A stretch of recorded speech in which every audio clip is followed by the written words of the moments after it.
നമസ്കാരം. കടലും കായലും ചേരുന്ന തോട്ടപ്പള്ളിയിൽ അവിടെ പലാസോ സീഗൾസിന്റെ ദൃശ്യങ്ങൾ, അത് ആലപ്പുഴയിൽ നിന്ന് പ്രശാന്ത് മംഗലശ്ശേരി പകർത്തിയതാണ്. ആ ദൃശ്യങ്ങളോടുകൂടിയാണ് ഇപ്പോൾ മോർണിംഗ് വൈബ്സ് ആരംഭിക്കുന്നത്. എല്ലാവർക്കും സ്വാഗതം മോർണിംഗ് വൈബ്സിലേക്ക്. മോർണിംഗ് വൈബ്സ് നമ്മൾ ഇനി മുതൽ ഈ ഇലക്ഷന്റെ പ്രചാരണ ചൂടിലേക്ക് കടക്കുകയാണ്.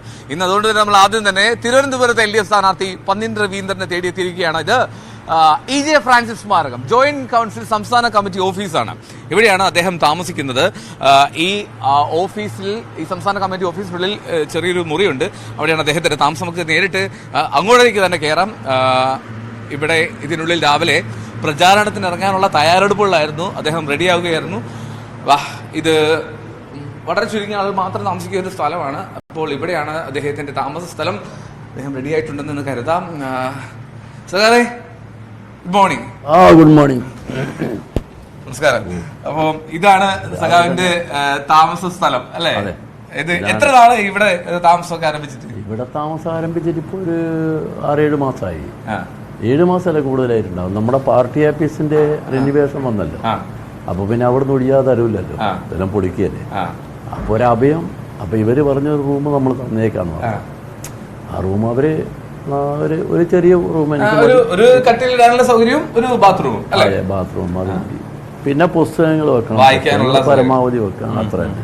വേറെ എനിക്ക് വലിയ സൗകര്യമൊന്നും വേണ്ടല്ലോ, അതുകൊണ്ട് പോവും ധാരാളം. ഭക്ഷണമൊക്കെ എല്ലാം പുറത്തുനിന്നാണ് അല്ലേ? എല്ലാം പുറത്തുനിന്ന്. അത് ഒരുപാട് കാലം ശീലിച്ചു പോയതല്ലേ. വീട്ടിലെ ഭക്ഷണം എന്ന് പറഞ്ഞാൽ എനിക്ക് തോന്നുന്നത് അത്യപൂർവമായിട്ടാ വീട്ടിലെ ഭക്ഷണം. അതിന്റെ കൊതിയൊക്കെ ഉണ്ടാവില്ലേ? കൊതി അല്ല, മനുഷ്യരുമായി ബന്ധപ്പെടുമ്പോഴല്ലേ അതിൻ്റെ ഒരു ജീവിതത്തിന് അർത്ഥം മനസ്സിലാവുന്നത്. അപ്പോൾ പിന്നെ കൊതി എന്ന് പറയുന്നതിൻ്റെ അർത്ഥം, കൊതി നമ്മുടെ മനസ്സാണ് ഇതിനെല്ലാം കാര്യം. കൊതി ഉണ്ടാകുന്ന മനസ്സാണല്ലോ. അപ്പം മനസ്സ് ഇതെല്ലാം നിയന്ത്രിക്കാൻ പക്വമാക്കിയാൽ പിന്നെ വേറെ പ്രശ്നമില്ല.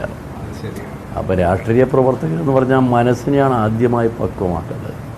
ആ പക്വത നേടിയെടുക്കാൻ എനിക്ക് വഴികാട്ടിയത് എൻ്റെ അമ്മയാണ്. അമ്മ തന്നെ പറയാറുണ്ട് എപ്പോഴും, എന്ത് കഴിച്ചില്ലെന്ന് ആരോടും പറയരുത്.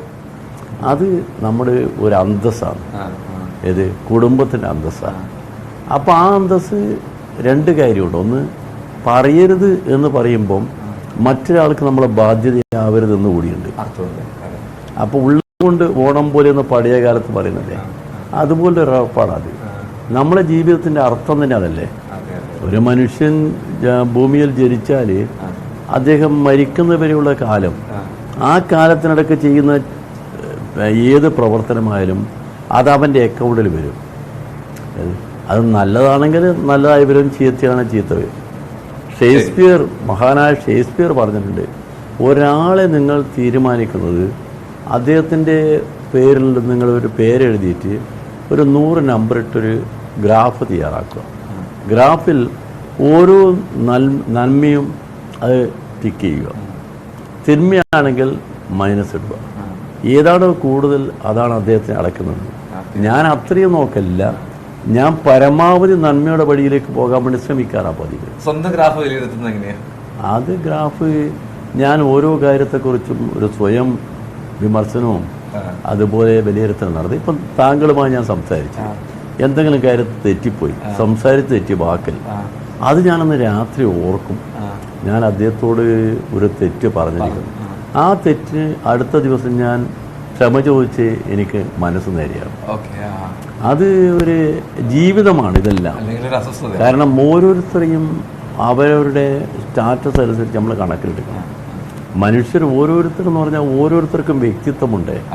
നമ്മളാവും മോശം, മറ്റവനത് എന്ന് നമ്മളങ്ങ് തീരുമാനിക്കല്ലേ വേണ്ടേ. പകരം നമ്മൾ ഓരോരുത്തരെയും വ്യക്തിത്വത്തെ നമ്മൾ ബഹുമാനിക്കണം. കാരണം ഒരു വ്യക്തിയാണ്. ആ വ്യക്തിയുടെ നമ്മളറിയാത്ത ഒരുപാട് പ്രത്യേകതകൾ ഒരു വ്യക്തിയിൽ കാണുന്നുണ്ട്. പക്ഷെ നമ്മളെന്ത് ചെയ്യുന്നു പറഞ്ഞാൽ ഇതൊന്നും ശരിയല്ല. നമ്മളായിട്ട് ജീവിച്ചാൽ ഈ കുഴപ്പമുണ്ടാവില്ല. അതിനൊരു വലിയ ഘടകം എനിക്ക് വായനയാണ്. വായന എന്ന് പറഞ്ഞാൽ ഇപ്പം ഇത്രയും പുസ്തകങ്ങൾ ഇപ്പം ഉണ്ട്. ഇനി വായിക്കാൻ ശേഷിക്കുന്ന പുസ്തകം ഇതിനകത്ത് കാണും. വലിയൊരു ശേഖരം ഉണ്ടായിരുന്നു. ഞാൻ നേരത്തെ ഒരു ദിവസം വന്നപ്പോൾ ഇതിലും കൂടുതൽ ശേഖരം ഉണ്ടായിരുന്നു. ശേഖരം ഉണ്ടായിരുന്നു, അവിടെയുണ്ട്, പാർട്ടി ഓഫീസിലുണ്ട്. അതും അതും കുറച്ചല്ല. അവിടെ പിന്നെ എൻ്റെ കയ്യിലുള്ള ആയിരക്കണക്കിന് പുസ്തകങ്ങളുണ്ട്. അതും വളരെ വളരെ പ്രസിദ്ധമായ എല്ലാ തരം പുസ്തകങ്ങളും നിങ്ങൾക്ക് കാണാം. നോവലുണ്ട്, കഥകളുണ്ട്, കവിതകളുണ്ട്, എല്ലാം ഉണ്ട്. അതിനൊന്നും ഒരു വ്യത്യാസമില്ല. ഇഷ്ട സാഹിത്യം ഏതാണത്? ഏതാ നോവലാണോ അല്ലെങ്കിൽ ജീവചരിത്രങ്ങളാണോ? എന്താണത്? അല്ല, ഞാൻ വായിച്ചു തുടങ്ങുന്നത് നോവലിലൂടെയാണല്ലോ വായിച്ചു തുടങ്ങുന്നത്. നോവലിലൂടെയാണ്. അപ്പം രാമായണം, മഹാഭാരതം ഇതുപോലുള്ള നമ്മൾ അടിസ്ഥാന കാവ്യങ്ങളുണ്ടല്ലോ, അത് എൻ്റെ അമ്മ എന്നെ പറഞ്ഞു തരിക. അപ്പം അമ്മ തന്നെ ചൂണ്ടിക്കാണിക്കും ഇന്ന പുസ്തകം വായിച്ചോളൂ. അങ്ങനെയാണ് നമ്മുടെ നാട്ടിലുള്ള പ്രമുഖ സാഹിത്യകാരന്മാരുടെ എൻ്റെ മനസ്സിൽ വരുന്നത്. ബഷീർ, തകഴി, MT, ദേവ്, ഇതുപോലുള്ള പ്രമുഖരായ എഴുത്തുകാരുടെ കൃതികളൊക്കെ നമ്മുടെ മനസ്സിനകത്ത് അത് വെറും അനുഭൂതി മാത്രമല്ല, നമുക്കതിലൊരുപാട് പഠിക്കേണ്ട കാര്യമുണ്ട്. ഇത് MTൻ്റെ സുന്ദരികളും സുന്ദരന്മാരും എന്ന പുസ്തകം വായിച്ചിട്ട് അമ്മേൻ്റെ മുമ്പിൽ ഞാനാ വായിച്ചു കൊടുക്കുന്നത്. അപ്പോൾ അമ്മയും ഞാനും കരഞ്ഞുപോയി. ചില പുസ്തകങ്ങളിൽ ഈ നമ്മൾ എഴുത്തുകാർ കൊണ്ടുപോയി അവരവതരിപ്പിക്കുന്ന കഥാപാത്രങ്ങളിലെ ആ കഥാപാത്രങ്ങളുടെ വഴി നമ്മൾ ശ്രദ്ധിക്കുമ്പോൾ നമ്മുടെ ജീവിതവുമായി ബന്ധപ്പെട്ടായി തോന്നും. നമ്മളറിയാതെ കണ്ണ് നനഞ്ഞു പോകും. കണ്ണ് നനയ്ക്കുന്ന ഇതുപോലുള്ള ഒരുപാട് കാര്യങ്ങൾ സ്വാഭാവികമായി വരും. അപ്പം നല്ല എഴുത്തുകാരെന്ന് പറഞ്ഞാൽ നമ്മുടെ നാട്ടിലെ മനുഷ്യൻ്റെ ജീവിതത്തിൻ്റെ വിങ്ങലുകളും ആ ജീവിതത്തിൻ്റെ അർത്ഥവും എല്ലാം വ്യക്തമാക്കുന്ന എഴുത്തുകാർ. അതുകൊണ്ട് എഴുത്തുകാരെ പോലെ വലിയ വലിയ ആളുകൾ, ആ എഴുത്തുകാർക്ക് സാധാരണ ഒരാൾക്ക് എഴുതാൻ കഴിയും. ഒരു കത്തെഴുതുക എന്ന് പറയുന്നത് തന്നെ എളുപ്പമല്ല. കത്തെഴുതുന്നത് ചിലപ്പോൾ കത്തെഴുതുന്നത് കാന്നുള്ള കൂവാവും. കുത്ത് നിന്റെ കുത്ത് കിട്ടി, ആ കുത്താവും. അതല്ല, ഇത് കത്ത് എന്ന് പറഞ്ഞാൽ ആ കത്തിനൊക്കെ അർത്ഥമുണ്ട്. ഇപ്പം നമ്മുടെ അച്ചുമൻ്റെ ഡയറി കുറിപ്പുകൾ, C. അച്ചുമൻ, ആ ഡയറി കുറിപ്പുകളെല്ലാം വായിച്ചവർ ലൈഫ് ശരിക്കും കൃത്യമായിട്ടുണ്ടല്ലോ. രാഘവൻ്റെ വീട്ടിൽ കല്യാണത്തിന് പോയി. കല്യാണത്തിന് പോയപ്പോൾ ഞാൻ 25 രൂപ അവിടെ കൊടുത്തു. അപ്പോൾ കൊടുത്തു നോക്കുമ്പോൾ ആളുകളെല്ലാം 100, 200, 500 കൊടുക്കുക. രാഘവൻ പാവ, അവന് കുറച്ചുകൂടി കാശ് കൊടുക്കണ്ടായിരുന്നു. പക്ഷെ എൻ്റെ കയ്യിലിരുന്ന ആ കാശില്ലല്ലോ, എന്തെങ്കിലും കൊടുക്കായിരുന്നു. ഇത് ഒരു മനുഷ്യൻ്റെ ഉള്ളിൽ തട്ടിയുള്ള ഒരു തേങ്ങലാണത്. അത് അച്ചുമനെ പോലുള്ള ആൾ കേരളത്തിലെ മുഖ്യമന്ത്രി ആയിരുന്ന ആളാണ്. അപ്പം മനുഷ്യൻ്റെ ജീവിതവുമായി ബന്ധപ്പെട്ടുകൊണ്ട് ആ പൊതുപ്രവർത്തകർ നീങ്ങേണ്ടത്. പൊതുപ്രവർത്തകർ ഓരോ അവശത അനുഭവിക്കുന്ന മനുഷ്യൻ്റെയും ആ മനസ്സിനെപ്പറ്റി ശരിക്കും പഠിക്കണം. അത് പഠിക്കാൻ കഴിഞ്ഞില്ലെങ്കിൽ പിന്നെ പൊതുപ്രവർത്തനമാകാൻ കഴിയില്ലല്ലോ. അപ്പോൾ പൊതുപ്രവർത്തനമായത് എൻ്റെ ജീവിതത്തിൻ്റെ ഒരു വലിയ നേട്ടമായി ഞാൻ കാണാറുണ്ട്. കാരണം മനുഷ്യരുമായി ഇടപെടാൻ, അവരുടെ ദുഃഖവും അവരുടെ കണ്ണീരും അവരുടെ പുഞ്ചിരിയും എല്ലാം നേരിട്ട് കാണാൻ, നേരിട്ട് ഓരോരോ ജീവിതം, ഓരോ അനുഭവങ്ങളും. അതെ, അതൊരു വലിയ കാര്യമാണ്. ഞാനേ ഈ മുറിയിൽ ഒറ്റൊരു ഫോട്ടോ മാത്രം കണ്ടുകൊണ്ടിരിക്കുന്നത്, ഈ ഫോട്ടോയുടെ വയ്ക്കാനുള്ള എന്തെങ്കിലും പ്രത്യേക കാരണം? അല്ല, അത് കുറച്ചുകൂടി പ്രത്യേകതയുള്ള ഫോട്ടോ. EK നായനാർ എന്ന് പറഞ്ഞാൽ കേരളത്തിൻ്റെ മുഖ്യമന്ത്രി ആയിരുന്ന നായനാരാ. പച്ച മനുഷ്യൻ എന്ന് നമ്മൾ പറയാമെങ്കിൽ അദ്ദേഹത്തെ കുറിച്ച് പറയണം. ഒന്നുമില്ല, ഈ നായനാരും ഞാനും കൂടിയിട്ട് ഒരുമിച്ച് ചീമേനി സംഭവം ഓർക്കുന്നില്ലേ? ഒരു തെരഞ്ഞെടുപ്പ് കാലത്ത് പാർട്ടി പ്രവർത്തകന്മാർ ആഫീസിൽ പോയി അവർ തെരഞ്ഞെടുപ്പ് കഴിഞ്ഞിട്ട് കണക്ക് കുത്തിക്കുറിക്കുമ്പോഴാണ് പുറത്തുനിന്ന് തീ കൊളുത്തി ചുട്ട് വന്ന്. അന്ന് ബോഡിയുമായി അവിടെ ചെല്ലുന്നത് നായനാരെ കൂടെ ഞാനും ഉണ്ടായിരുന്നു. കാരണം അന്ന് എനിക്ക് കാസർഗോഡ് ജില്ലയിൽ ചാർജായിരുന്നു. നായനാരൊന്നും മത്സരിച്ചിരുന്നില്ല. ഞങ്ങൾ രണ്ടാളും കൂടി അവിടെ ചെന്നപ്പം ഇത് കണ്ട് ആളുകൾ കരച്ചിലാണ്. ആ കരച്ചിലെന്ന് പറഞ്ഞാൽ ഞങ്ങൾ ആളെ ബോധ്യപ്പെടുത്താനുള്ള കാര്യമല്ല, കരഞ്ഞു പോകുന്നതാണ്. ഞങ്ങളും കരഞ്ഞു പോയി, നായനാർ കരഞ്ഞു, ഞാനും കരഞ്ഞു. നായനാരോട് സംസാരിക്കാൻ പറഞ്ഞപ്പോൾ നായനാർ പറഞ്ഞു, വാടൂ നമുക്ക് പോവാം. എന്നോടും പറഞ്ഞു, ഞാൻ പറഞ്ഞില്ല. ആ നായനാരാണ്. ആ നായനാർ എന്ന പച്ച മനുഷ്യൻ എൻ്റെ ജീവിതവുമായി ഒരുപാട് ബന്ധപ്പെട്ട് കിടക്കുന്നത്. അത്രമാത്രം അടുത്തയാളാണ് നായനാർ എന്ന് പറഞ്ഞാൽ. ഹൃദയവിശാലമായ ഒരു മനുഷ്യനെയാണ് നായനാരിൽ കൂടി ഞാൻ കണ്ടത്. ആ നായനാർ മുഖ്യമന്ത്രി ആയിരിക്കുമ്പോഴാണ് അദ്ദേഹത്തിൻ്റെ വണ്ടിയിൽ ഞാൻ ഈ 1-ാം നമ്പർ കാറിൽ കയറുന്നത്. നിർബന്ധിച്ച് എന്നെ പിടിച്ച് കയറ്റിയ നായനാർ. അപ്പം ഞാൻ പോയതാ. ഇപ്പം ഞാൻ ഈ ചുവന്ന ബോർഡ് വെച്ച കാറിൽ കയറാറേയില്ല, അതിൻ്റെ ഏർപ്പാടില്ല അന്ന്. അപ്പം ഇതുപോലെ രാഷ്ട്രീയത്തിൽ നമുക്ക് എന്നും കാണുന്ന ഒരു പ്രധാനപ്പെട്ട ആളുകളാണ് ഇവരൊക്കെ. അതിൻ്റെ കൂടെ ഗീതാ മുഖർജി എന്ന് പറഞ്ഞാൽ ഇന്ത്യ മഹാരാജ്യത്തിലെ പോരാട്ടത്തിൻ്റെ ഒരു നായികയായിരുന്നു. ഇന്ത്യൻ പാർലമെന്റിൽ വളരെ പ്രധാനമായിരുന്നു അവർ. അങ്ങനെയുള്ള ആളുകളുള്ളതുകൊണ്ടാണ് ആ പടം അവിടെ ഓർമ്മിച്ചത്. കാരണം ചില ആളുകൾ ഞാനാരെ ഒറ്റക്കുള്ള ഫോട്ടോ എൻ്റെ കയ്യിൽ അന്നേരം ഇല്ലായിരുന്നു, പിന്നെ ഇവിടുന്ന് തന്നെ എടുക്കുന്നത്. അതുകൊണ്ടാണ് രാവിലെ നമുക്ക് ചായ കുടിച്ചാലോ? ചായ കുടിക്കാൻ നമുക്ക് ചായ കുടിക്കാൻ അവിടെ പോകണ്ടേ? അതാണല്ലോ നമ്മുടെ റൂമിന്റെ വാതിൽ അടയ്ക്കണോ? വാതിൽ അടച്ച അത് കുഴപ്പമില്ല. അത് നമ്മൾ അടച്ചിട്ട് പോവാലോ, അടക്കുന്നതല്ലേ നല്ലത്. വേറെ ഒന്നും സംഭവിക്കാറൊന്നും പോകുന്നില്ല. പരിചയം മാത്രമല്ല പോകുന്നില്ല എന്ന് മാത്രമല്ല, അവിടെ നിന്നും ഒന്നും കിട്ടൂല. എന്റെ മുറിക്കകത്തുനിന്ന് ആരെങ്കിലും പുറത്തുനിന്ന് ഒന്നുമില്ല. അതുകൊണ്ട് വലിയ കാര്യമില്ല.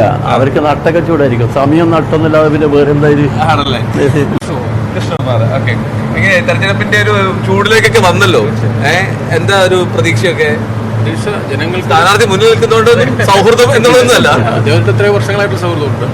തീർച്ചയായിട്ടും ജനങ്ങൾക്ക് വേണ്ടി തിരഞ്ഞെടുക്കേണ്ട ആളുകൾ വ്യക്തമായി ഈ മാധ്യമങ്ങൾ കാണിക്കുന്നുണ്ട്. തീർച്ചയായിട്ടും അതിൻ്റെ ഒരു അടിസ്ഥാനത്തിൽ നല്ല റിസൾട്ട് ഉണ്ടാകും കേരളത്തിൽ നിന്നുള്ളതാണ് നമുക്ക് പറയാം. അവിടെ എങ്ങനെയുണ്ട് തെരഞ്ഞെടുപ്പിന്റെ ഒരു? അല്ല, തെരഞ്ഞെടുപ്പിൽ പല കാര്യങ്ങളും ചർച്ചയാവുന്ന കൂട്ടത്തിൽ പണക്കൊഴുപ്പുകളും ചർച്ചയാവും, സ്ഥാനാർത്ഥിയുടെ ലാളിത്യവും ചർച്ചയാവും. അത് പ്രതിഫലിക്കും എന്ന് തന്നെയാണ്. വളരെ പ്രധാനപ്പെട്ട കാര്യം. ഇവരൊക്കെ സുഹൃത്തുക്കളാണോ? ഇത് പേര്? ഞാൻ ജയപ്രകാശ്. കേൾക്കാം. അല്ല, ഇവരൊക്കെ നമ്മൾ ഇവിടെ വരുന്ന സ്ഥിരമായി നമ്മൾ കാണുന്ന ആളുകളാണ്. അവരൊക്കെ പല സ്ഥലത്തുള്ള ആളുകളാണ്. ഞാൻ പാലക്കാടാണ്. അപ്പൊ തിരുവനന്തപുരത്ത് എത്തിയത് കമ്മിറ്റി. ഓക്കെ, ശരി. അപ്പൊ എങ്ങനെയാ പ്രചാരണത്തിലൊക്കെ സജീവമാണോ? ഞങ്ങള് സർക്കാർ ചേട്ടന്റെ പേര്? നാരായണൻ കുഞ്ഞിക്കണ്ണൂത്ത്, കണ്ണൂരാണല്ലേ? കണ്ണൂരത്തെ ഒരു രാഷ്ട്രീയ ചൂട് തിരുവനന്തപുരത്ത് പ്രതിഫലിക്കുന്നുണ്ടോ? കണ്ണൂരിനേക്കാളും കൂടുതൽ ചൂട് ഇവിടെയാണ് പ്രതിഫലിക്കുന്നതാണ് അഭിപ്രായം. കാരണം നവമാധ്യമങ്ങളിലൊക്കെ തിരുവനന്തപുരമാണ് കൂടുതൽ തെരഞ്ഞെടുപ്പ് പ്രചരണമായിട്ട് കാണുന്നത്. ഈ നവമാധ്യമങ്ങൾ വല്ലാണ്ട് ഇപ്പൊ തെരഞ്ഞെടുപ്പിലേക്ക് സ്വാധീനിച്ചു തുടങ്ങിയോ? വളരെയധികം സ്വാധീനിക്കുന്നുണ്ട്. കാരണം വെച്ച് കഴിഞ്ഞാൽ പുതിയ ജനറേഷന് ഏറ്റവും കൂടുതൽ ശ്രദ്ധിക്കുന്ന നവമാധ്യമങ്ങൾ തന്നെയാണ് അവിടെ. കാരണം തെറ്റിദ്ധരിപ്പിക്കാനും സാധ്യതയുണ്ട്, എങ്കിലും അവിടെ അത് യാഥാർത്ഥ്യം തിരിച്ചറിയാനും നവമാധ്യമങ്ങൾ ഉപയോഗപ്പെടുന്നുണ്ട്. ഓക്കെ, ശരി. അപ്പൊ ഞാൻ എന്തായാലും സഖാരോട് സംസാരിക്കട്ടെ. ശരി. അപ്പം ഇവരുടെയൊക്കെ ഒരു പിന്തുണ അത് വലുതല്ലേ സഖാ? രാവിലെ മുതൽ തന്നെ കാണാൻ വരുന്നു. അല്ല, അതിൻ്റെ ഒരു കാര്യം എന്താ ചോദിച്ചാൽ, നമ്മൾ അങ്ങോട്ട് കൊടുക്കുന്നതനുസരിച്ചാണ് ഇങ്ങോട്ട്. നിങ്ങളൊരാളെ കണ്ടാൽ അയാളോട് അങ്ങോട്ട് നിങ്ങൾ ലോഹ്യം പറയാം, തിരിച്ചിങ്ങോട്ട് കിട്ടും. നിങ്ങൾ കണ്ടാൽ ബലം പിടിച്ചാലോ അവർ നിങ്ങളെ കൂടെ വരേണ്ട പല കാര്യമുണ്ട്. അതാ ഞാൻ പറഞ്ഞ ഓരോരുത്തരും വ്യക്തിത്വമുണ്ട്. ആ വ്യക്തിത്വം അംഗീകരിച്ച് പെരുമാറുക എന്നുള്ളത് നമ്മൾ ആദ്യം പഠിക്കേണ്ട കാര്യമാണ്. അതൊരു ബാലപാഠമാണ്. ആ ബാലപാഠമാണ് നമ്മൾ ആദ്യം പഠിക്കേണ്ടത്. മനുഷ്യർ നമ്മളോടിങ്ങനെ കണ്ടാൽ നമ്മൾ ഹായ് പറയുമ്പോൾ ഇങ്ങോട്ട് ഹായ് പറയണമെങ്കിലോ, നമ്മളും അവരും തമ്മിലുള്ള ഒരു ബന്ധമാണ് അതിൻ്റെ കാര്യം. അപ്പോൾ ആ ബന്ധമാണ് ആദ്യം സൃഷ്ടിക്കേണ്ടത്. പൊതുപ്രവർത്തകർ ആദ്യം വേണ്ടത് അവരവർ ഒരു ബലം പിടിക്കാതെ കാര്യങ്ങൾ നോക്കുന്നുണ്ട്. ഒന്ന് അലിയെവിടെ? ഇതാണ് നമ്മളെ ചായ കുടിയുടെ സ്ഥലം. ഇവിടെ അലിയുണ്ട്. ഇത് അലി വരുന്നുണ്ട്.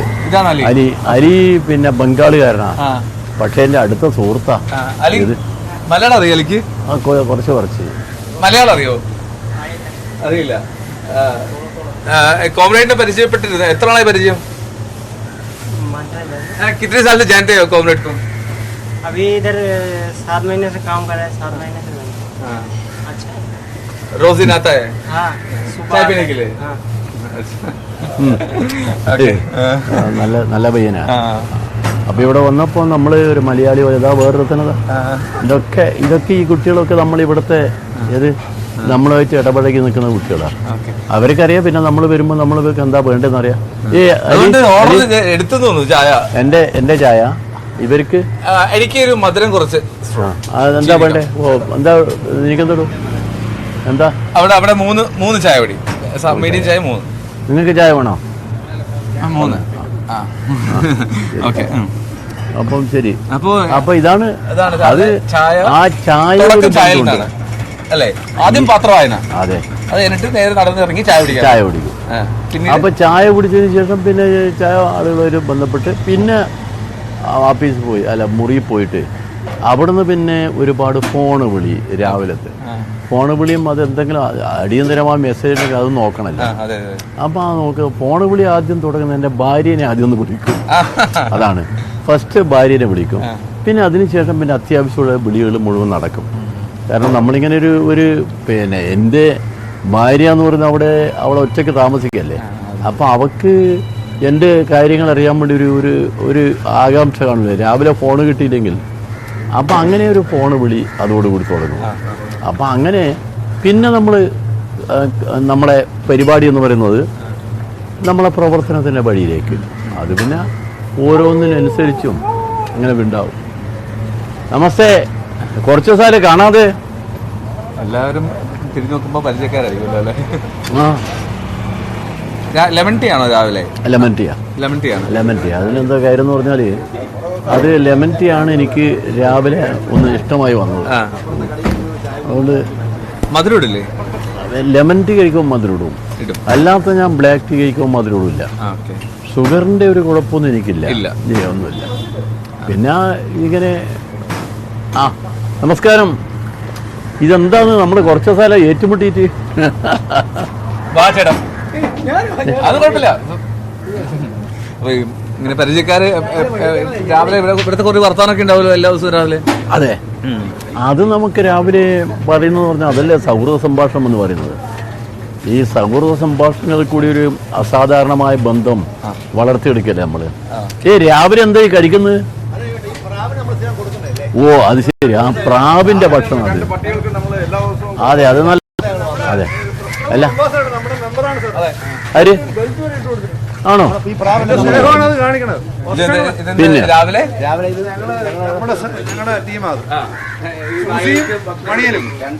വർഷങ്ങളായിട്ട് ഞങ്ങൾ ഏറ്റെടുത്തിരിക്കുക.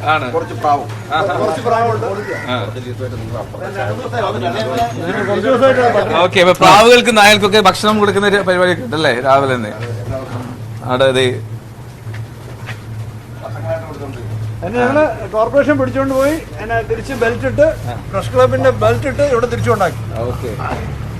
അതാണ് ഇറങ്ങിയതാണ് അദ്ദേഹം. സുഹൃത്തുക്കളെ ഞാനൊന്ന് കൊണ്ടുപോകട്ടെ സഖാവിനെ. ഓക്കെ. രാഷ്ട്രീയം ചർച്ച ചെയ്യായിരുന്നു രാവിലെ എല്ലാവരും. തെരഞ്ഞെടുപ്പ് ചർച്ച എല്ലായിടത്തും തെരഞ്ഞെടുപ്പ് ചർച്ചയിലേക്ക് എത്തിയ കാര്യങ്ങളൊക്കെ തീർച്ചയായിട്ടും. പിന്നെ അത്രയും രാഷ്ട്രീയമായിട്ട് പ്രബുദ്ധമായിട്ടുള്ള. അതെ അതെ. തിരുവനന്തപുരത്ത് മാധ്യമപ്രവർത്തകർ എങ്ങനെയാ സജീവമായ രാഷ്ട്രീയ റിപ്പോർട്ടിങ്ങിലൊക്കെ? മാധ്യമപ്രവർത്തകരാണോ നിങ്ങൾ ചോദിച്ചോണ്ടിരിക്കുന്നത്? അതെ, അതാ ചോദിച്ചത്. സജീവമായിട്ടുണ്ട് അല്ലേ? അവരെ ഇളകിയാലേ എന്തെങ്കിലുമൊക്കെ നടക്കുള്ളൂ. ഓക്കെ സഖാ, നമുക്കൊന്ന് കുറച്ച് നടന്നാലോ? കുഴപ്പമുണ്ടോ? അപ്പൊ ഓക്കെ, താങ്ക് യു കേട്ടോ. പോയി വരുന്നേ പോയിട്ട് വരും. ഈ ഞാൻ രാവിലെ നമ്മൾ ഇത്ര നേരം ഇങ്ങനെ മറ്റു കാര്യങ്ങൾ സംസാരിക്കുക. അപ്പൊ ഞാൻ ഈ പയ്യെ തെരഞ്ഞെടുപ്പ് കാര്യങ്ങളൊക്കെ ചോദിച്ചു വന്നോട്ടെ. അപ്പോൾ എങ്ങനെയാണ് ഇനിയുള്ള പരിപാടികൾ എന്തൊക്കെയാണ്? ഇന്ന് ആദ്യം ചെമ്പഴന്തിക്ക് പോവുകയാണോ? അല്ല, ചെമ്പഴന്തിയല്ല. ഇന്ന് രാവിലെ നമ്മളെ ചട്ടമ്പി സ്വാമികളുടെ അവിടെ ചെന്ന് ഒരു പുഷ്പാർച്ചന നടത്തും. അത് കഴിഞ്ഞിട്ടാണ് നമ്മൾ തുടങ്ങുന്നത്. അപ്പോൾ ഓരോ ദിവസവും നമ്മളിങ്ങനെ പ്രത്യേകമായിട്ട് നോക്കിയിട്ട് ചട്ടമ്പി സ്വാമികൾ എന്ന് പറഞ്ഞാൽ നമ്മുടെ കേരളത്തിലെ നവോത്ഥാന നായകന്മാരുടെ കൂട്ടത്തിൽ മുൻനിരയിൽ നിൽക്കുന്ന ആളാണ് ചട്ടമ്പി സ്വാമികൾ. അഗാധമായ പാണ്ഡിത്യമുള്ള ആളാണ് ചട്ടമ്പി സ്വാമികൾ. ശ്രീനാരായണ ഗുരുവുമായി അത്രയുടെ ഹൃദയബന്ധമുള്ള ആളുകളാണ്. തമ്മിൽ രണ്ടുപേരും തമ്മിലുള്ളൊരു ബന്ധമെന്ന് പറയുന്ന ആ ബന്ധത്തിന് ഒരു നിർവചനം എന്താണെന്നുള്ളതിനെ പറ്റി എനിക്കറിയില്ല. പക്ഷേ അത്ര വലിയ പണ്ഡിതനായിരുന്നു അദ്ദേഹം.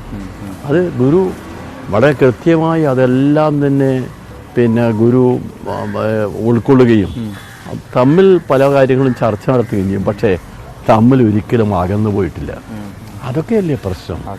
മനുഷ്യർ തമ്മിലുള്ള ബന്ധത്തിന് അറിവിൻ്റെ ആധിക്യം കൊണ്ട് ഒരാൾ മറ്റൊരാളെ അടിമപ്പെടുത്താനോ അല്ലെങ്കിൽ അതൊന്നും പോവാറില്ല. എല്ലാവരും ഇതിൽ തുല്യരാകുന്നുള്ളൊരു ബോധം, ആ ബോധമാണ്. അതിൽ ഒരാൾക്ക് കൂടുതൽ കാര്യങ്ങളെക്കുറിച്ച് പാണ്ഡിത്യമുണ്ടാവും, ഒരാൾക്ക് കുറവായിരിക്കും. പാണ്ഡിത്യം കുറഞ്ഞ ആൾ പാണ്ഡിത്യമുള്ള ആളോട് ചോദിക്കും. ഇതൊക്കെ സ്വാഭാവികമല്ലേ? നമ്മൾ ചില കാര്യങ്ങൾ വല്ല സംശയമുണ്ട് നമ്മളങ്ങനെ ചെയ്യുമല്ലോ. സഖാവ് EMSഉം ബാലറാമും തമ്മിലുള്ള ബന്ധം അങ്ങനെയായിരുന്നു. ബാലറാമിന് നല്ല സംസ്കൃത പഠനമുണ്ടായിരുന്നു. ബാലറാം അദ്ദേഹം പിന്നെ സംസ്കൃത പഠനത്തിൽ അയാൾ അത്ര കേമനായിരുന്നു. അതുകൊണ്ട് സംശയങ്ങളുണ്ടെങ്കിൽ ബാലറാമും പിന്നെ EMS തമ്മിൽ സംശയങ്ങൾ തീർക്കും. അതൊക്കെ വലിയ വലിയ ആളുകൾ. നമുക്കൊക്കെ ഈ സംശയങ്ങൾ ചോദിക്കാന്ന് പറഞ്ഞാൽ ഇല്ലല്ലോ. ഞാനെല്ലാം അറിയുന്ന ആളല്ലേ, പിന്നെ എന്തിനാ വേറെ ആളോട് സംശയം ചോദിക്കുന്നത്? ഈ ധാരണയൊക്കെ ഫോണുള്ളതുകൊണ്ടേ നേരെ ഗൂഗിൾ സെർച്ച് ചെയ്യല്ലേ. അതെ, അത് ഗൂഗിൾ സെർച്ച് ചെയ്യുമ്പോൾ അപകടമുണ്ട്. ഗൂഗിളിൽ ഉള്ള കാര്യങ്ങളെ നമുക്ക് കിട്ടും, പക്ഷെ അതിനേക്കാളും കൂടുതൽ കാര്യങ്ങൾ അറിയുന്ന ആളുകളെ ഇവര്. ഗൂഗിളിനേക്കാളും കൂടുതൽ കാര്യങ്ങൾ അവരെ മനസ്സിനകത്തുണ്ട്. ആ മനസ്സിനകത്തുള്ള കാര്യങ്ങൾ മെമ്മറിയിൽ നിന്ന് അവർ അടർത്തിയെടുത്ത് നമുക്ക് തരിക.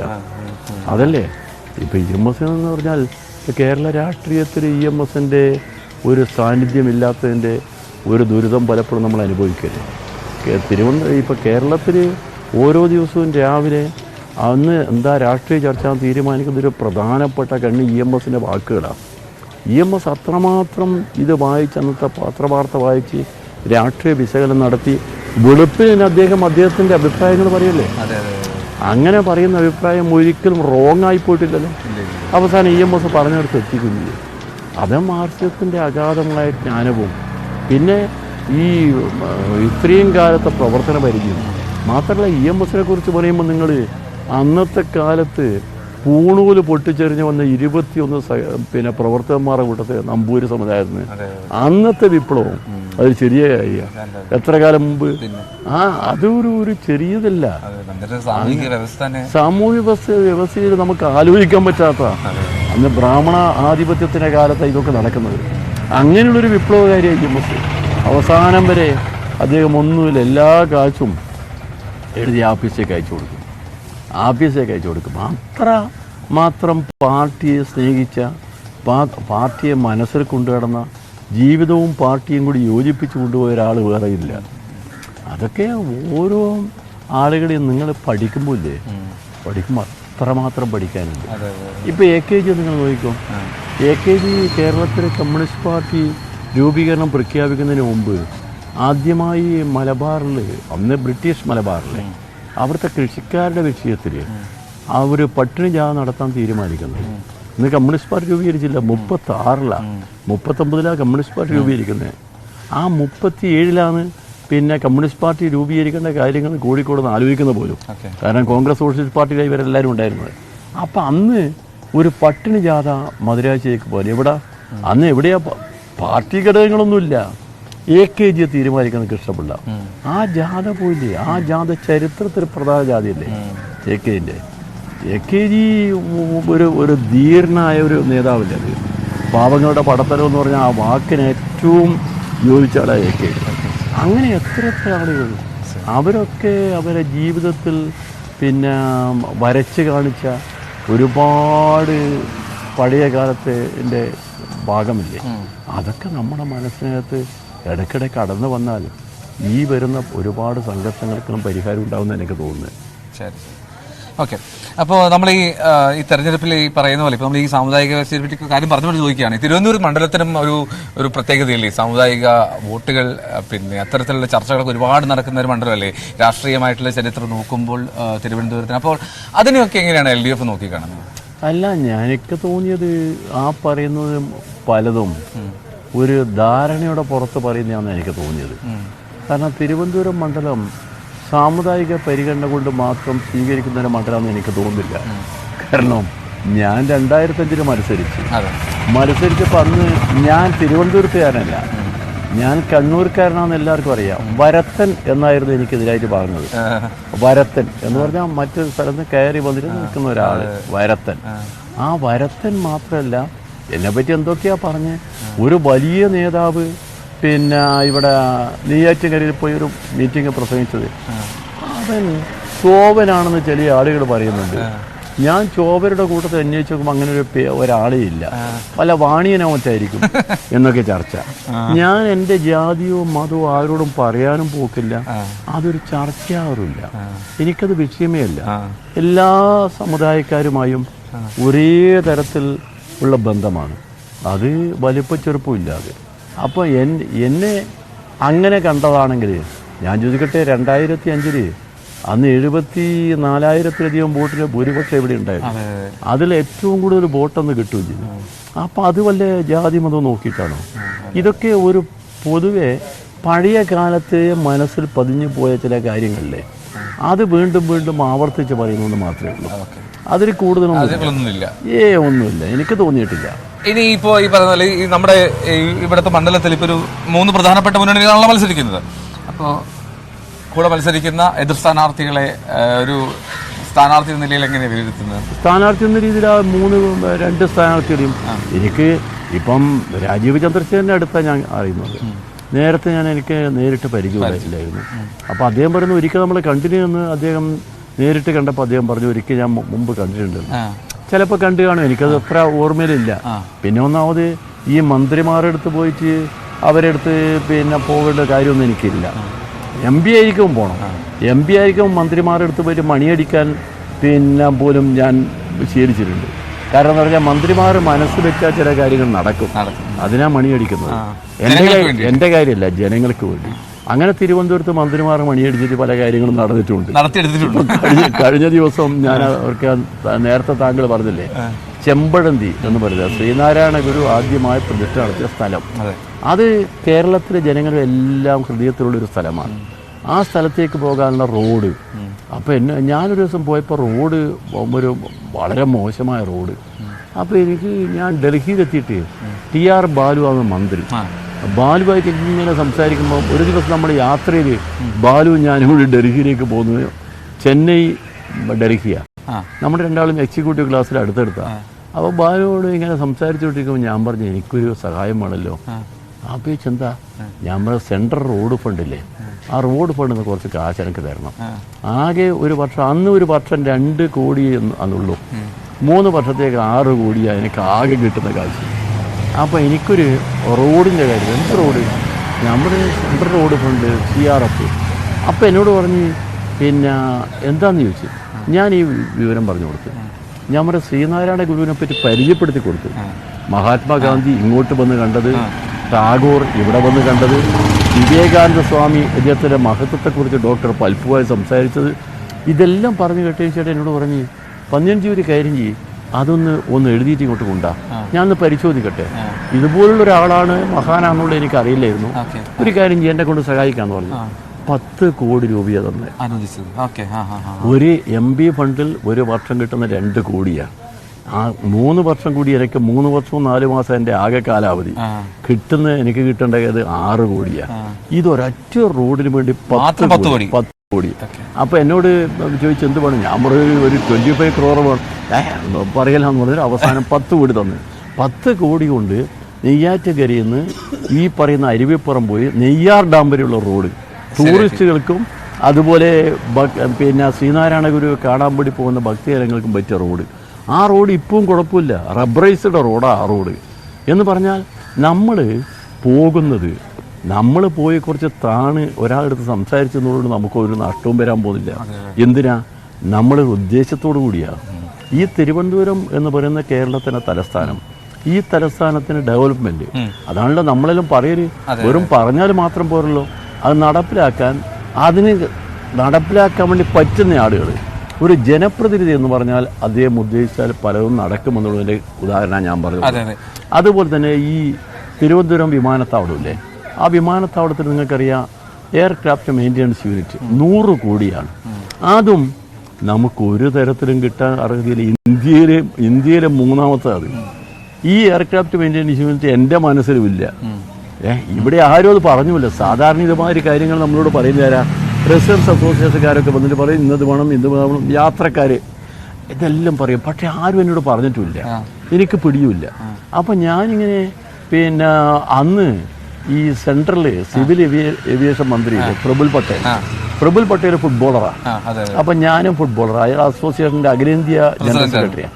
അപ്പം നമ്മൾ തമ്മിലിങ്ങനെ സംസാരത്തിനിടയ്ക്ക് ഫുട്ബോളിനെ കുറിച്ച് ഇങ്ങനെ പറഞ്ഞാകുമ്പോൾ ഞാൻ പറഞ്ഞു, ഞാനൊരു ഫുട്ബോൾ കളിക്കാനല്ലേ, ഞാനിപ്പോൾ തിരുവനന്തപുരം MP അല്ലേ, ഒരു ഫുട്ബോൾ കളിക്കാനും തിരുവനന്തപുരത്ത് വന്നിട്ട് എന്തെങ്കിലും ഒരു ഗുണം തിരുവനന്തപുരത്ത് ഉണ്ടായിരുന്നുണ്ട്. അല്ലാതെ 15 ആദ്യം ചോദിച്ചപ്പോൾ ഞാൻ 200 കോടി തന്നല്ലോ, സെക്കൻഡ് ടെർമിനൽ തന്നത്. അത് ഫസ്റ്റ് എൻ്റെ ക്വസ്റ്റ്യൻ ആയിരുന്നു. ആ ക്വസ്റ്റ്യനുള്ള ആൻസറിലാണ് പറഞ്ഞത് അത് പിന്നെ പണം അലോട്ട് ചെയ്യുന്നുണ്ട് പറഞ്ഞു. അപ്പോൾ അന്ന് തന്നല്ലേ. അപ്പം ഞാൻ പറഞ്ഞ് അത് തന്ന് നിങ്ങൾ തരേണ്ട കാര്യമില്ല, തുടർച്ചയല്ലേ. അതിന് പുറമേ നിങ്ങൾ എന്താ തരുക? നിങ്ങളെ ഒരു പ്രത്യേക ഓർമ്മയ്ക്ക് വേണ്ടി ഒരു ഫുട്ബോൾ കളിക്കാരൻ ഇവിടെ MP ആയതുകൊണ്ടുള്ള ഗുണം എന്ന് പറയാൻ എന്താ തരുമെന്ന് ചോദിച്ചു. അങ്ങനെ ആലോചിച്ച് എന്നോട് പറഞ്ഞ് ഒരെണ്ണം കൊണ്ട് വേണമെങ്കിൽ നമുക്ക് ആലോചിക്കാം. ഞാൻ ബോംബെയൊക്കെ ആലോചിച്ചതാണ്. ഞാൻ പറഞ്ഞു ബോംബെയിൽ എന്തിനാണ് ഇതൊക്കെ ഉണ്ടല്ലോ, നിങ്ങൾ അവിടെയല്ലേ നമ്മുടെ ഒരു പിന്നെ കേന്ദ്ര ഗവൺമെൻറ്റുമായിട്ട് ബന്ധപ്പെട്ട സ്ഥാപനം ഒന്ന് തരണം. അങ്ങനെ പറഞ്ഞ് ഒരു പാതി സമ്മതമായി. അപ്പോൾ അടുത്ത ദിവസം ഇദ്ദേഹത്തിന് ചോദ്യോത്തരമാണ്. അപ്പോൾ ചോദ്യോത്തരം എല്ലാത്തിനും ശുപാർശ വേണം കേട്ടോ. ഞാൻ ചോദ്യോത്തരത്തിൻ്റെ ദിവസം പതുക്കെ രാവിലെ പോയി പാർലമെൻറ്റിൽ പോയി അതിൽ എടുത്ത് ടേബിളിൽ വരുന്ന ചോദ്യങ്ങൾ 10 ചോദ്യങ്ങളാണ്. അപ്പോൾ അതിനകത്ത് ഞാൻ നോക്കുമ്പോൾ അന്ന് ഇദ്ദേഹത്തിൻ്റെ ഡേയാണ്. അപ്പോൾ ഡേയിൽ ഞാൻ നോക്കി, ഇത് എന്തായാലും കൊള്ളാം കേട്ടോ. അപ്പോൾ അന്ന് ഉപചോദ്യമല്ല ചോദ്യം, തിരുവനന്തപുരം വിമാനത്താവളത്തിൽ എയർക്രാഫ്റ്റ് മെയിൻ്റെനൻസ് യൂണിറ്റ് സ്ഥാപിക്കുന്ന കാര്യം പരിഗണിക്കുമോ ഇത്? അപ്പം പരിശോധിക്കാം എന്ന് പറഞ്ഞു. ആ ഒരു വാക്ക് അവിടെ കിട്ടി. അതിൻ്റെ പേരിലാണ് 100 കോടിൻ്റെ ഈ സ്ഥാപനം കിട്ടിയത്. എന്ന് പറഞ്ഞാൽ നമ്മൾ പറയുന്നത് ഈ പോയി പ്രസ്താവന ഇറക്കി നമ്മൾ ഗർജിച്ച് സംസാരിച്ച് അതല്ല വേണ്ടത്. പ്രായോഗികമായി നമുക്കെന്ത് ചെയ്യാൻ കഴിയും ആ കാര്യങ്ങളാണ് എനിക്കുള്ളൊരു അനുഭവപ്പാടാ. 3 വർഷവും 4 മാസം കൊണ്ട് എനിക്കുള്ള അനുഭവപ്പാടാ നമ്മൾ ഇങ്ങനെ പല കാര്യങ്ങളിലും നടക്കുമെന്നുള്ളത്. അങ്ങനെ നടക്കുമെന്ന് നമുക്ക് അനുഭവത്തിലൂടെ തെളിഞ്ഞതാണ്. അത് പലർക്കും അതല്ല, അവിടെ പോയിട്ട് പിന്നെ പ്രസംഗിച്ചുകൊണ്ട് മാത്രം കാര്യം നടക്കില്ല. ആ പല കാര്യങ്ങളും അങ്ങനെയാണ്. അപ്പം ഞാൻ പറയുന്നത് ഒരു ജനപ്രതിനിധി എന്ന രീതിയിൽ അദ്ദേഹം എല്ലാ കാര്യങ്ങളെക്കുറിച്ച് ശരിക്കും പഠിക്കണം, നാടിനെക്കുറിച്ച് ശരിക്കും പഠിക്കണം. ആ പഠിച്ച് വരുംപരായിയെക്കുറിച്ച് കൂടി നോക്കിയിട്ട് നമുക്ക് കിട്ടാവുന്ന പുതിയ നേട്ടങ്ങൾ എന്താണെന്ന് നോക്കിയിട്ട് ആ നേട്ടങ്ങൾ നമ്മളതാക്കി മാറ്റണം. അങ്ങനെ മാറ്റാൻ വേണ്ടിയിട്ട് നമ്മളെ അയക്കുന്നത്. ജനങ്ങൾ നമ്മളെ വിശ്വസിച്ചയക്കല്ലേ. ഒരു വോട്ട് എന്ന് പറയുന്നത് ഒന്ന് വെറുതെ അല്ല, വിശ്വസിച്ചയക്കുക. അപ്പോൾ ചിലർ ധരിക്കുമെന്ന് പറഞ്ഞാൽ വോട്ട് കിട്ടി ജയിച്ചു പോയാൽ, ഇപ്പം LDFൻ്റെ ആളായിട്ട് ഞാൻ ജയിച്ചു പോകുമ്പോൾ ആളുകൾ ധരിക്കണം എന്താ LDFൻ്റെ ആളായി. നോ, ജയിച്ചു കഴിഞ്ഞാൽ ആ നാട്ടിൻ്റെ ജനപ്രതിനിധിയാണ്, LDF അല്ല. ചിലർ മുമ്പൊക്കെ ചിലർ ധരിക്കുമായിരുന്നു കത്ത് വന്നെങ്കിലേ ഉള്ളൂ. ഞാൻ MP ആയിരിക്കും പറഞ്ഞു ഒരു കത്തും കാര്യമില്ല. ഇവിടുത്തെ ഓരോരാൾക്കും എന്നാ നിർഭയമായി എൻ്റെ അടുത്ത് വരാം, ഒരു ശുപാർശയില്ലാതെ വരാം. നമുക്ക് വന്നിട്ട് നമുക്ക് ഏത് കാര്യം വേണമെങ്കിലും സംസാരിക്കാം. അത് നടക്കുന്ന ഒരു കാര്യമാണ്. ഇതാ രാവിലെ നടപ്പാ കേട്ടോ. അത് നമുക്കുള്ള ഒരു എന്താ പറയേണ്ടത്, ഓരോരുത്തർക്കും ഉണ്ടാവേണ്ട ഒരു കാര്യമാണ്. ഒരു വോട്ടർ എന്ന് പറഞ്ഞാൽ അതല്ല ചെറിയ കാര്യമല്ല. ഇപ്പോൾ ഒരു ഉദാഹരണം ഞാൻ നിങ്ങളോട് പറയാം. ബിച്ചു തിരുമല എന്ന് പറയുന്ന എനിക്ക് ഇഷ്ടപ്പെട്ട ഒരു പാട്ടെഴുത്തുകാരുണ്ട് തിരുവനന്തപുരം. ഞാനും അദ്ദേഹം തമ്മിൽ സാമ്യമുണ്ട്. കാരണം അദ്ദേഹം മുടി വളർത്തി, ഞാനും മുടി വളർത്തിയ. അപ്പം അദ്ദേഹം അത് ഞാനൊരു വളരെ പക്ഷെ അദ്ദേഹം കോൺഗ്രസ്സുകാരനാണ്. തെരഞ്ഞെടുപ്പ് കാലത്ത് അദ്ദേഹം എനിക്കെതിരായി പാട്ടെഴുതി പാട്ട് വല്ലതും എഴുതി. തെരഞ്ഞെടുപ്പ് കഴിഞ്ഞപ്പോൾ ഞാൻ ജയിച്ചപ്പോൾ ഇദ്ദേഹം എന്നെ കാണാൻ വരിക. ഒരു 2 മാസം കഴിഞ്ഞതിന് ശേഷം അതുവരെ കാണുന്നില്ല. വന്ന് എന്നെ വിളിച്ചു ചോദിച്ചു ഒന്ന് കാണാൻ പറ്റുമോ. ഞാൻ പറയാം എന്താപ്പാ നിങ്ങൾ കാണാൻ പറ്റുമോ എന്താ, ബിച്ചു എന്നോട് അത് ചോദിക്കണ കാര്യമുണ്ടോ, നിങ്ങൾ വന്നാൽ പോരെ. വന്നിട്ട് എന്നോട് പറഞ്ഞ് ഞാനൊരു അബദ്ധം ചെയ്ത ആളാണ്. ഞാൻ പറയാം എന്താ അബദ്ധം? അല്ല നിങ്ങൾക്കെതിരായിട്ട് ഞാൻ പാട്ട് എഴുതിയതാണ്. ഞാൻ പറയാം അത് അബദ്ധമില്ലാന്ന്. താങ്കളുടെ രാഷ്ട്രീയ ബന്ധമനുസരിച്ച് താങ്കൾ എഴുതി, അതിന് എനിക്കൊരു പരാതിയൊന്നുമില്ല. എന്തിനാ പരാതിപ്പെടേണ്ട കാര്യം? ബിച്ചു അതൊന്നും കണക്കാക്കണ്ട. നമ്മൾ തമ്മിൽ അങ്ങനെ അകൽച്ചൊന്നും ഉണ്ടാവില്ല. രാഷ്ട്രീയ പ്രസംഗം നമ്മൾ വ്യത്യസ്തമായ ഓരോരുത്തരും രാഷ്ട്രീയം പറഞ്ഞുകൊണ്ട് എന്താ വല്ല വിരോധം ഉണ്ടാകില്ല. അതുകൊണ്ട് ബിച്ചു ഒരു കാര്യം ചെയ്യും, ഈ കാര്യത്തിൽ സംശയമൊന്നും വേണ്ട. ബിച്ചു എന്താ വന്നതെന്ന് ചോദിച്ചു. അപ്പോൾ എന്നോട് പറഞ്ഞ് ഞാനൊരു കാര്യത്തിന് വന്നാൽ എന്താന്ന്, അയാൾക്ക് കൂടിയുള്ള ഒരാളുണ്ട്, അയാൾക്ക് പെട്ടെന്ന് പാസ്പോർട്ട് കിട്ടണം. പാസ്പോർട്ട് കിട്ടാൻ അന്ന് MP-മാർ എഴുതി ഒപ്പിട്ട് കൊടുത്താൽ വളരെ പെട്ടെന്ന് പാസ്പോർട്ട് കിട്ടും. അതാ കേസ്. അപ്പം ഞാൻ പറഞ്ഞു ഇത് ഈസിയല്ലേ കാര്യം, നിങ്ങളെന്തിനും ഇതിനെല്ലാം വിഷമിക്കേണ്ട കാര്യം. അപ്പം എല്ലാം ഞാൻ ഒപ്പിട്ട് കൊടുത്തതിന് ശേഷം അയാൾ പറയാം എൻ്റെ ഒരു ധാരണയിൽ വലിയ പെശകാണ്. ഞാൻ പറഞ്ഞു ബിച്ചു അതൊന്നും പെശകല്ലാന്ന്, രാഷ്ട്രീയമായിട്ട് അങ്ങനെയൊക്കെ തോന്നും. പക്ഷെ അങ്ങനെയല്ല ഒരു രാഷ്ട്രീയ പ്രവർത്തനം ചെയ്യേണ്ടത്. ജനപ്രതിനിധിയായാൽ പിന്നെ ജയിച്ചാളിയും തോറ്റയാളിയും എല്ലാം പ്രതിനിധി അയാളാണ്. ഇപ്പം എനിക്കെതിരായി മത്സരിച്ച് അന്നത്തെ തോറ്റ ആളുണ്ടല്ലോ, BJP 36,000 വോട്ടാന്ന് കിട്ടി, 36,000 അന്ന്. ഈ 36,000 വോട്ട് എന്ന് പറയുന്നത് വളരെ നിസ്സാരമായ വോട്ട. CK പത്മനാഭനാന്ന് മത്സരിച്ച് BJPക്ക് വേണ്ടി. അപ്പുറം ശിവകുമാർ പഴയ തിരുവനന്തപുരക്കാരനാണ്, പഴയ മന്ത്രിയായിരുന്നു. ഈ മത്സരിച്ച ആളുകൾക്ക് വോട്ട് ചെയ്ത ആളും പ്രവർത്തിച്ച ആളുകൾക്കും ആരാ എം പി? തോറ്റ കൂട്ടർ എം പി ആവില്ലല്ലോ, ഇല്ല ഇല്ല ഇല്ല. ജയിച്ച ആളുടെ എം പി ആവും. അപ്പോൾ ഒരു എം പി ആയിരിക്കുന്ന ആള് എപ്പോഴും ആലോചിക്കേണ്ടത് എല്ലാവരുടെയും എം പി ആണുള്ള ഉദാഹരണമാണ്.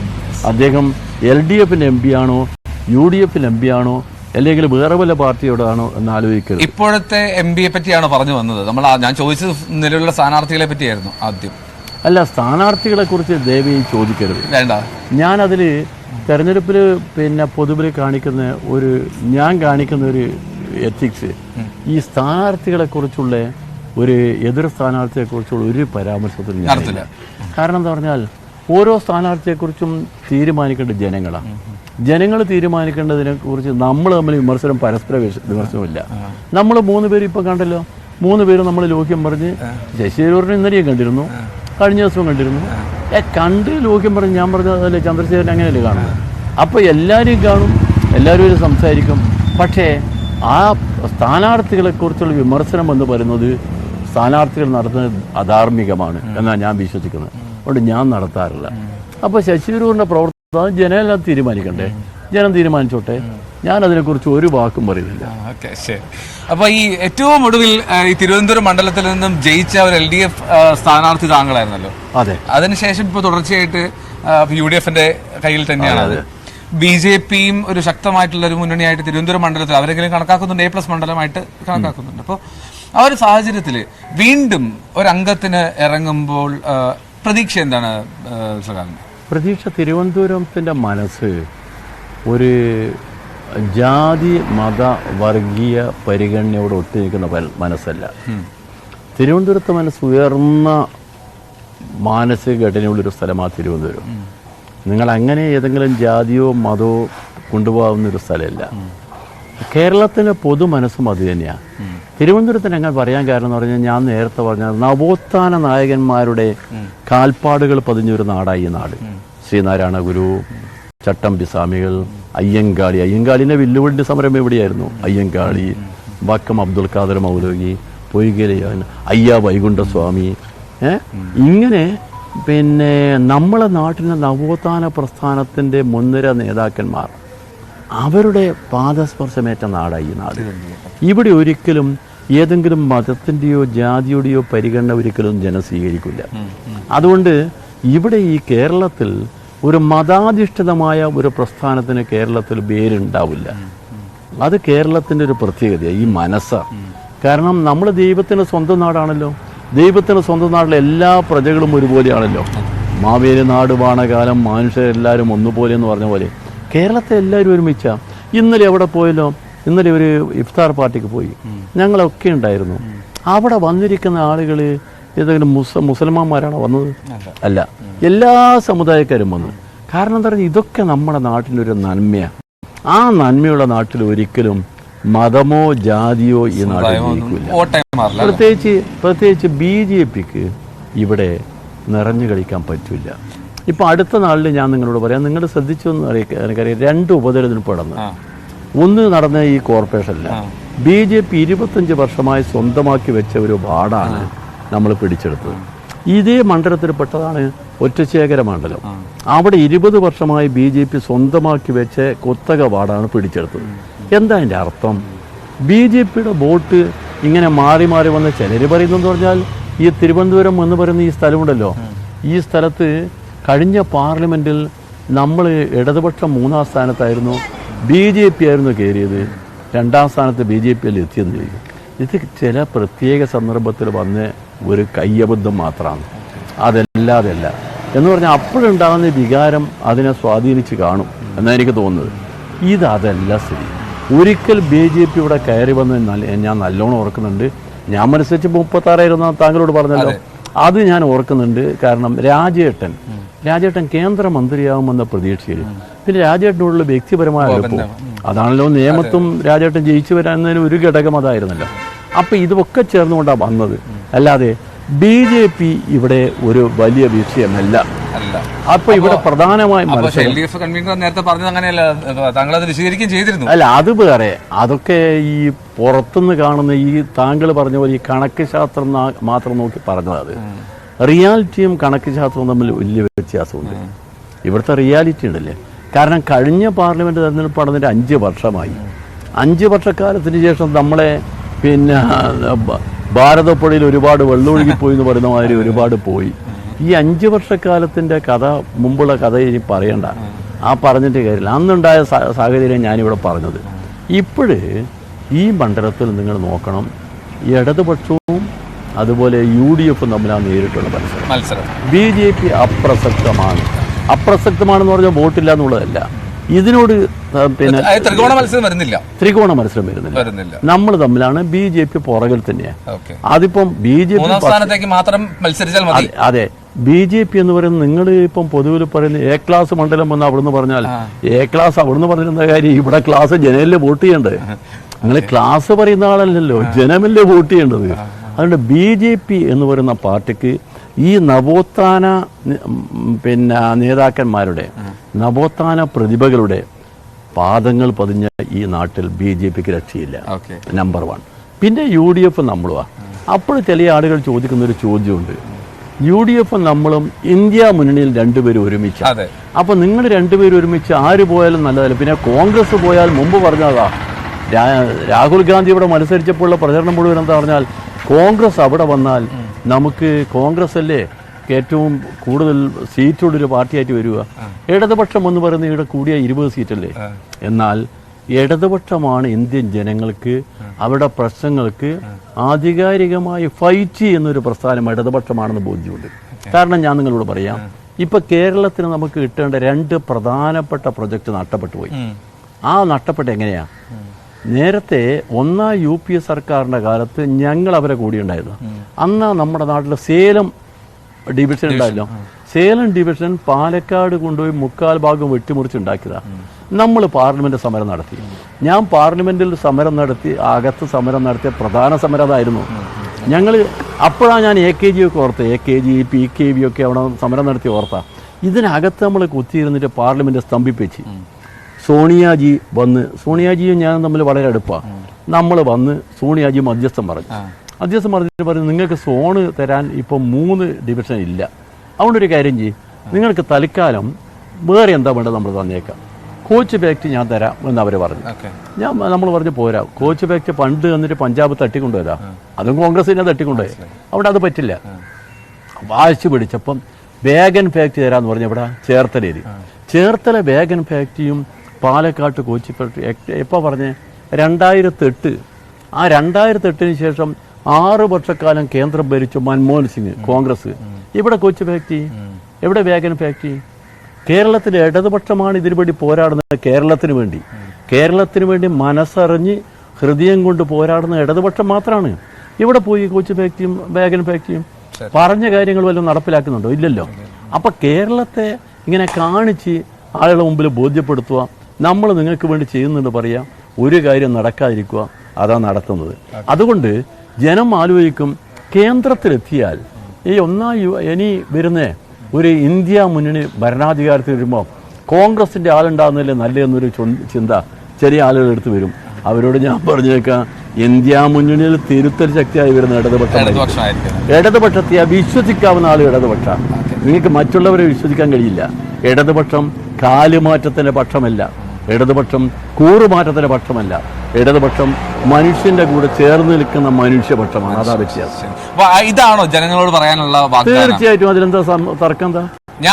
എന്താ ജയിച്ചാൽ തിരുവനന്തപുരത്തിന് എന്ത് നേട്ടം എന്നുള്ളത് ഒറ്റ വരിയിൽ പറഞ്ഞാൽ എന്തായിരിക്കും? ഈ തിരുവനന്തപുരത്ത് സർവ്വതോന്മുഖമായ വളർച്ചയ്ക്ക് വേണ്ടി നമ്മുടെ രാജ്യത്തിലെ ഗവൺമെന്റിനെ കൊണ്ട് നിയമപരമായ എല്ലാതെയും ചിലപ്പോൾ സമരത്തിൽ കൂടി നേടിയെടുക്കാൻ കഴിയും, അവകാശങ്ങൾ നേടിയെടുക്കാൻ വേണ്ടി ഉള്ള പോരാട്ടത്തിൽ ജനങ്ങളുടെ കൂടെ മുമ്പിൽ നിന്ന് ഞാനും ഉണ്ടാവും. ഞാൻ എപ്പോൾ അവരെ കൂടിയായിരിക്കും. കാരണം 40 വർഷമായി തിരുവനന്തപുരത്ത് ജീവിക്കുക, ഇനിയും അവരെ കൂടിയാണ് ജീവിക്കുന്നത്. അവരിലൊരാളായി, അവരോടൊപ്പം അവർക്ക് വിശ്വസിക്കാവുന്ന ഒരാളായി ഞാനവരെ കൂടി ഉണ്ടാകുമെന്ന് ഉറപ്പായി അവർക്ക് വിശ്വസിക്കാം. അത് അവർക്ക് അറിയാവുന്ന കാര്യമാണ്, ഞാൻ പറയേണ്ട കാര്യമില്ല. ഞാൻ അവരെ കൂടിയാണ്, തിരുവനന്തപുരത്തെ ജനങ്ങളെ കൂടിയാണ്. ജനിച്ച കണ്ണൂരിലാണെങ്കിലും എൻ്റെ പ്രവർത്തന കേന്ദ്രം തിരുവനന്തപുരമാണ്. അത് മാറാൻ പോയില്ല. ശരി, ഇതാണ് അപ്പൊ LDF സ്ഥാനാർത്ഥി പന്ന്യൻ രവീന്ദ്രൻ നൽകുന്ന ഉറപ്പ്. എന്നാലും ഒരുപാട് നന്ദി സർ. കാരണം രാവിലെ 7:30 ഫ്രീ ആക്കി തരണം എന്ന് പറഞ്ഞു, ഇപ്പൊ 8 മണിയായി. അപ്പൊ സമയം കവർന്നെടുത്തതിനും ക്ഷമ ചോദിക്കുന്നു. ഒന്നുമില്ല, ഇതൊക്കെ സ്വാഭാവികമാണ്. നിങ്ങളും ചെയ്യുന്ന ഒരു സേവനമല്ലേ, ഈ പത്രപ്രവർത്തകരും മീഡിയ പ്രവർത്തകരും ചെയ്യുന്ന ഒരു സേവനമാണ്. നമ്മുടെ ഇന്ത്യൻ ഭരണഘടനയിലെ 4 തൂണുകളിൽ ഒരു തൂണാണ് നിങ്ങളത്.